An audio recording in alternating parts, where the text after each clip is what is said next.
Shalom. First and foremost, I want to give all praises, glory, and honor to Yahweh, by Hashem, Yahweh Shai, by Hashem, Kodash. I want to give double honors to the elder apostles of Great Millstone who rule well, and salutations of much love.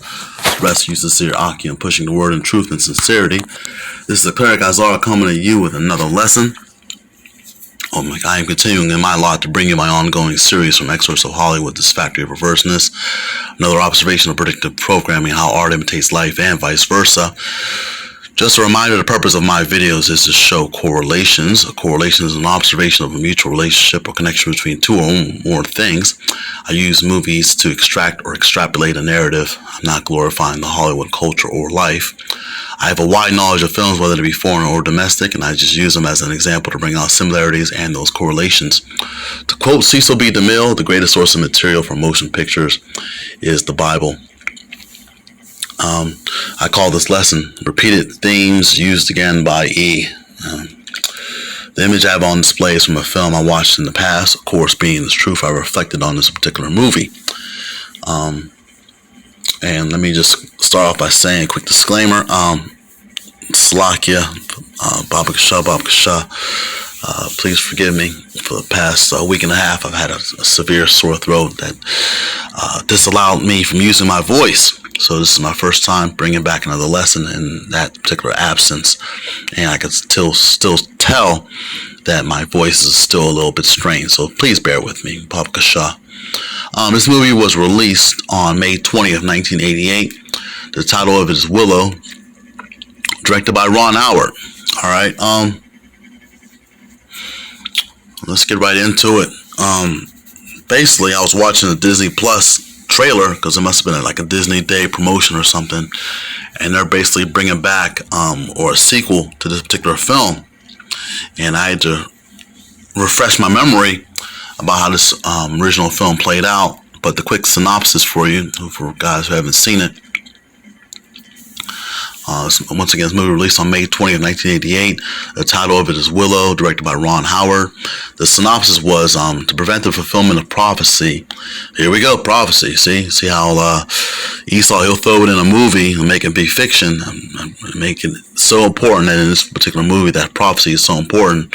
But the prophecies of the Old Testament, the New Testament, and the Apocrypha, those don't count. They don't bring that into importance. Why? Because mainly it speaks out against them. Okay, but reading again, this is basically Wikipedia. To prevent the fulfillment of prophecy that a child with a special rune birthmark will bring about her downfall, the evil sorceress Queen Bavmorda of Nockmaar imprisons all pregnant women in her domain. The foretold child is born, and her mother persuades the midwife to smuggle the baby out of the castle. Bavmorda executes the mother and sends her wolf-like Nockmaar hounds after the midwife. After having been able to keep ahead of the hounds for months, the midwife is forced to set the baby adrift on a grass raft before she herself is killed by the dogs. Okay. Basically, when I was just watching this whole particular scene, I'm surprised I didn't notice this as a kid. I mean, I was only around 13 years of age, or about to be 13. And just seeing the opening sequence where this little baby is put in a raft and sent downstream by herself. And, you got to think about the Moses story. I'm going to bring out some scriptures in a few moments. But this is the chick right here. I believe her name was Eleonora. She was to be the princess that was going to take out this new queen out of power. And she was sent down this little stream in this little basket. And she was saved by Willow, who's played by Warwick Davis on the left, and his family, and his quest was to get her to a certain place where she could be set on her throne and establish the prophecy. So they're bringing this whole series back for Disney Plus, and I guess this little girl is growing up, and I guess there's still people trying to take her off her throne. Hey, just like you Jakes, all right, just because you Jakes are the co-inheritants or inheritors of the kingdom of heaven, which is closely approaching us, as this particular kingdom currently is heading on its fall straight down. But going back into the book of Exodus, I'm going to bring out Exodus chapter 1, where Pharaoh had ordered all the male children killed. Just like in this particular movie where all the female or all the pregnant women were to be have all their children killed. And this is where I think George Lucas might have been the screenwriter on this, but just had Ron Howard directed it. But this is a Lucasfilm product. Exodus 1, verse 15. And I'm going to try to get through this the best way I can with my voice. So please, Bob Kashaw, please forgive me for I'm still trying to get my voice back to its full strength. Exodus 1, verse 15. And the king of Egypt spake to the Hebrew midwives, of which the name of the one was Shiphrah, and the name of the other Puah. And he said, when ye do the office of a midwife to the Hebrew women, and see them upon the stools, if it be a son, then ye shall kill him, but if it be a daughter, then she shall live. Okay, so they're basically trying to prevent the birth of Moses, okay, who's going to eventually lead the children of Israel outside of Egypt. Okay, verse 17. But the midwives feared the Most High and did not as the king of Egypt commanded them, but saved the men children alive. Okay, so same thing with this particular film. This midwife saved Elandora and got her out of the castle and set her up on and drift them on that raft. Okay. Reading on here. Verse 18. And the king of Egypt called for the midwives and said unto them, why have ye done this thing and have saved the men children alive? And the midwives said unto Pharaoh, because the Hebrew women are not as the Egyptian women, for they are lively and are delivered ere the midwives come in unto them. And I must say myself, because I have dated both Hamite women and Semite women, and there's definitely a difference between the two. Okay, but that's a video and a lesson for another day. Verse 20, therefore the Most High dealt well with the midwives, and the people multiplied and waxed very mighty.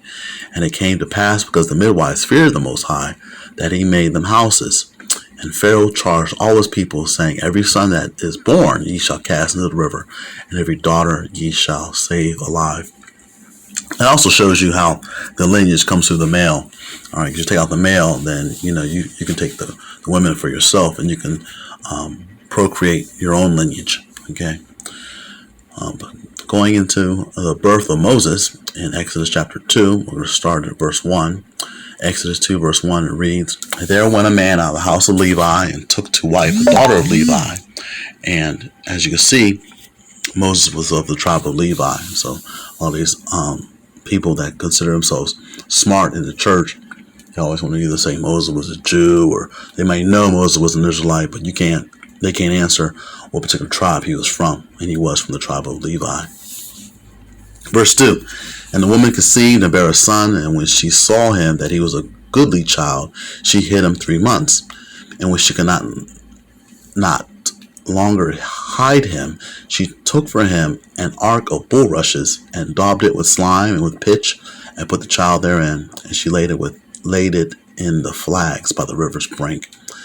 Verse 4, and the sister stood afar off to wit what would be done to him. Okay.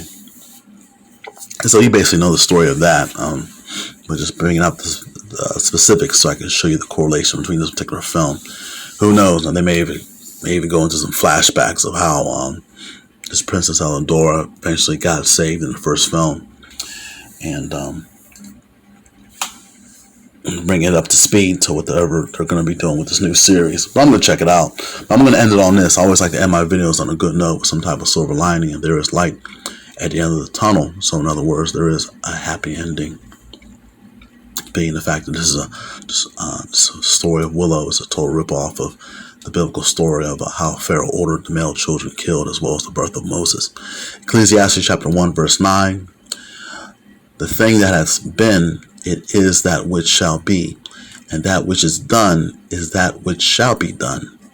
And there is no new thing under the sun. Okay, so just showing how things just if anything, the enemy of Israel is going to take things from the scriptures and try to make it seem like it's original. But these things were written for our learning. And we're actually approaching this new time of Jacob's trouble, where something similar will be happening, where a lot of people will be enslaved and assassinated and killed for the Most High's name and his son's name. Okay. Well, I just wanted to share that. Lord willing, this lesson was edifying. I want to give all praise to Yahweh Ba'Shem Yahushua, who gives me the strength and the spirit to continue to strive and adore in these last days. Shalom to the hopeful elect, and on to the next video.